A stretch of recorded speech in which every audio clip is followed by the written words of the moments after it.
WBCS 2024-এর prelims exam 2026-এর 14ই June অনুষ্ঠিত হলো।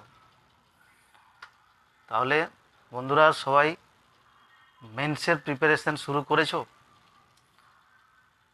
সবার মধ্যে একটা চিন্তার বিষয় যে কোশ্চেন মানে সত্যিকারেই কোশ্চেন আগের তুলনায় টাফ হয়েছে। তো এটা ট্রেন্ড হয়ে আসছে অ্যাকচুয়ালি ধরতে পারো 2020 সাল থেকে পর কিছুটা মানে ধীরে ধীরে কোশ্চেন টাফ হচ্ছে। এটা তো একটা ট্রেন্ড হয়ে আসছে দিনের পর দিন। তো এই বছর সত্যিকারেই কোশ্চেনটা টাফ হয়েছিল।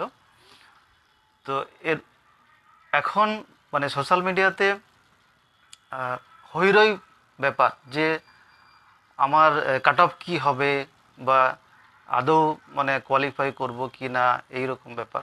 সবার ক্ষেত্রে নয়, কিছু কিছু অনেকেই চিন্তিত হয়ে গেছে বা চিন্তার বিষয় যে কি করব, কি হবে, মেন্সের প্রিপারেশন নেব কি না। ঠিক আছে, তো এই বিষয়ে আমি বলবো যে মেন্সের প্রিপারেশন সবার নেওয়া উচিত। কেউ কেউ হয়তো বলছে যে আমি আমার 100 পেরিয়ে যাচ্ছে বা একশোর নিচে আছে, আমার 98 হচ্ছে, কেউ বলছে যে আমার মানে 100 হচ্ছে, কেউ 110 হচ্ছে, এইরকম আর কি।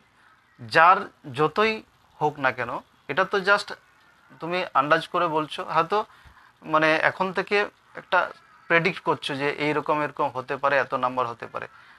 কমিশনের আনসার না পাওয়া পর্যন্ত আমরা সঠিক জানতে পারবো না যে কার কত হবে বা কাট অফ কোন জায়গায় আসতে পারে। তো কাট অফ হয়তো কোশ্চেনের যা ধরন তাতে করে কাট অফ আগের মতো অতটা হাই হবে না, কাট অফটা নিচেই নামবে।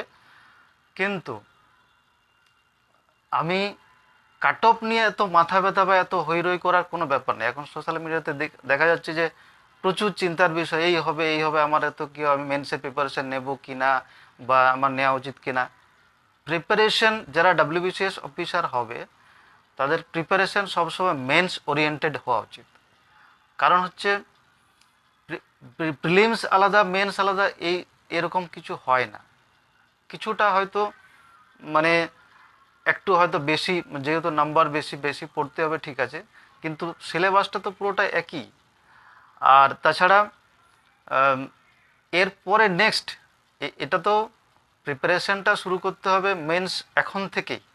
আর বেশি হেজিটেট করার দরকার নেই, কারণ এরপরেই নেক্সট 2025 সালের এক্সামটা কিন্তু এরপরেই হবে।